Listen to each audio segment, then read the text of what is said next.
Buckies. Pardon if my voice sounds funky today, cause I'm a little sick.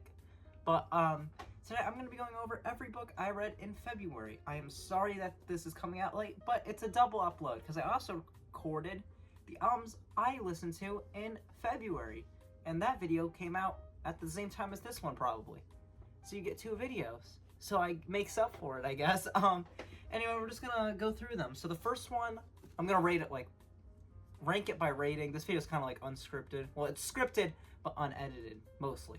The first one, 1 out of 5, Morrissey's autobiography. I made a video about this, and it got a lot of views. Well, a lot of views to me. This is absolutely horrible. It's about the English singer Morrissey, who is the lead singer of the Smiths. It's supposed to be an autobiography about his life, but he doesn't really talk much about anything, really, and he kind of blabbers on about chart specifications. Extremely boring. It's like 500 pages, and it has 0 chapters. Would never want to read that one again. The next book is The Four Agreements by Miguel Ruiz, and I give this a 2 out of 5 because this book is a self-help book, and although it can be insightful sometimes, it isn't really most of the time because it just says stuff that is kind of obvious, like treat others how you want to be treated, don't make assumptions about people. Let me see. Don't take anything personally. And it has such a formulaic way to it where he'll establish the point, then have a long, droning explanation of said point, and then explain the benefits of said point. And honestly, it leaves the book feeling like just too formulaic and kind of boring, and I didn't really learn too much from this. Still, it's a 2 out of 5 because it's not Morrissey's autobiography. Next 2 out of 5 is Our Endangered Values by Jimmy Carter, our 39th president. Yeah, it was President's Day, so I was like, I'm gonna read Jimmy Carter's book about our endangered values. And he just touched like some important topics like religious fundamentalism and the government, abortion, homosexuality, and like other social issues.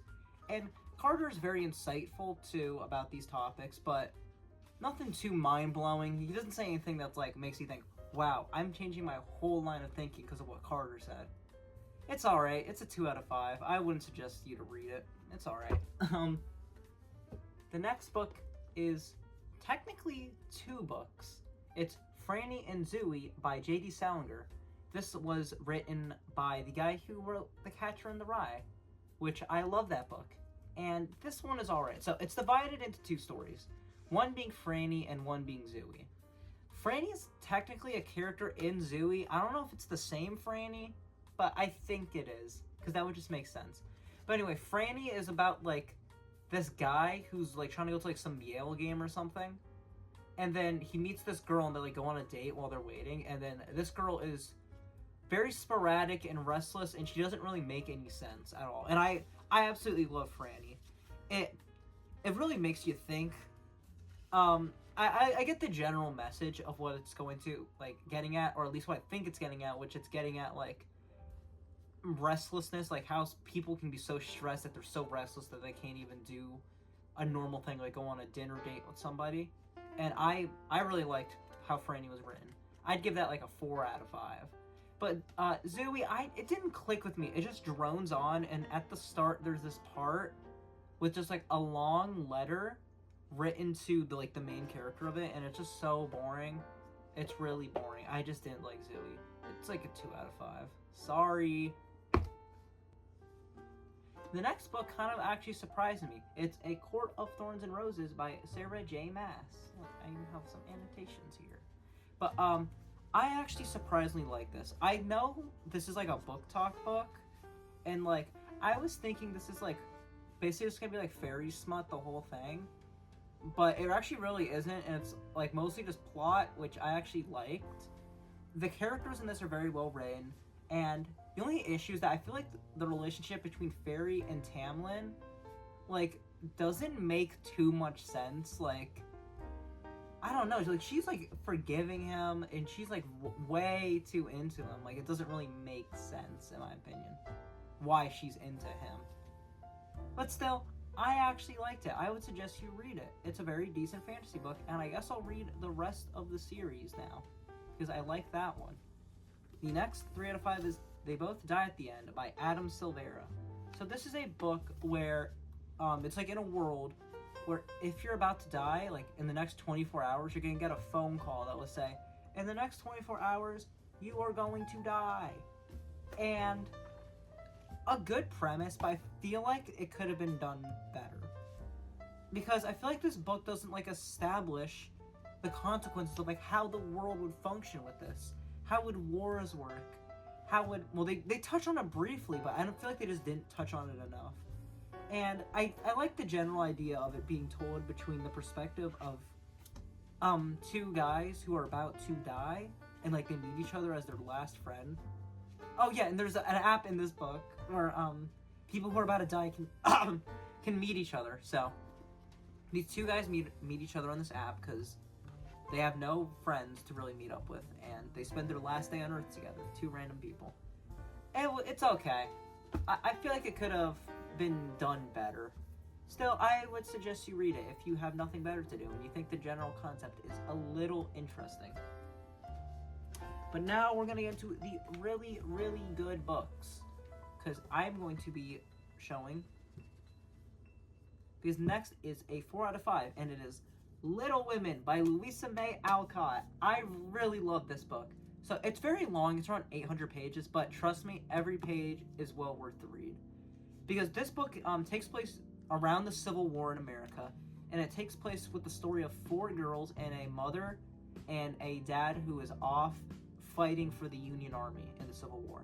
And it's just like how the girls live their lives, and it's very cute, it's very touching.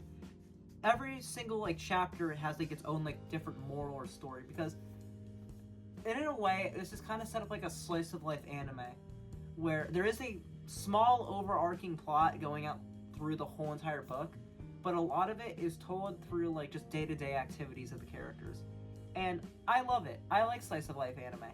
My name is Lucky Star Fan 77, and I like Little Women by Louisa May Alcott, and you should read it if you like.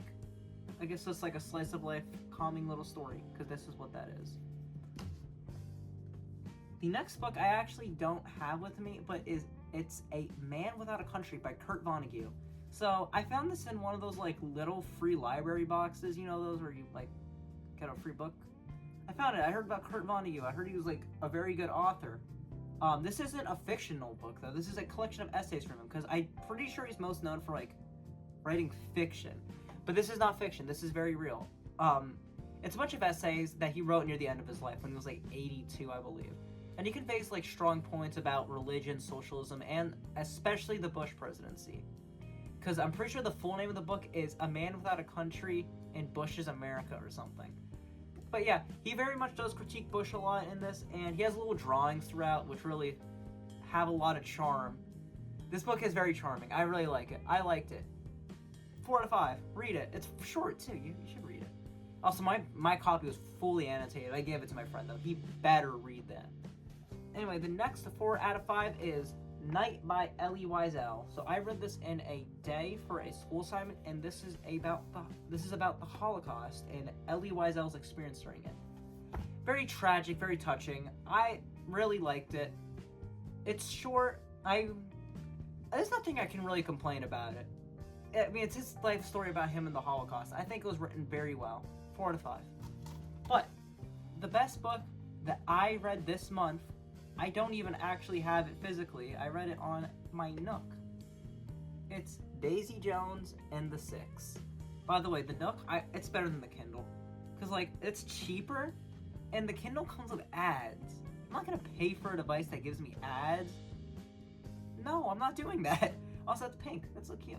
But anyway, Daisy Jones and the Six by Taylor Jenkins Reid, published in 2019, is one of the greatest books I've ever read. So the book is about a fictional band, which is kind of based off of Fleetwood Mac. It's set in the 70s, and it's about the story of how this band met and how they broke up. And the way it's told is such a genius way, where it's told from the perspective of somebody interviewing all of the members separately, like years after the band broke up, like 2015, like way after. And that it's such a cool concept and such an amazing way to write this story, and I really loved it. And also, the audiobook has every single character voiced by a different person, which I absolutely loved.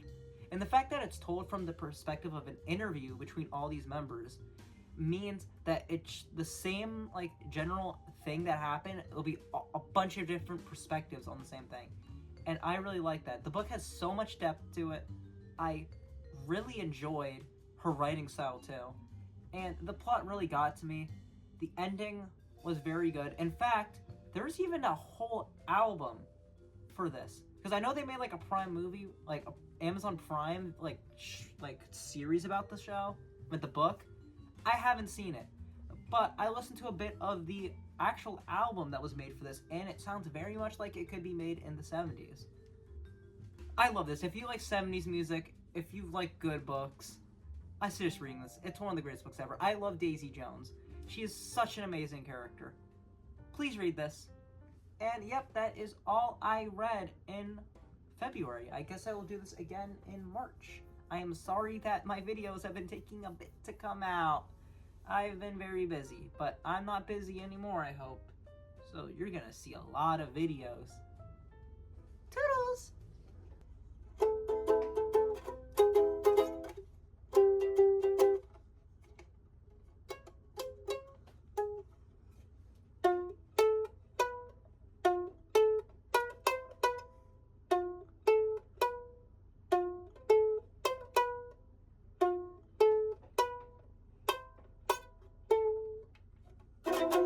I got this at Five Below, bro. This thing is so garbage.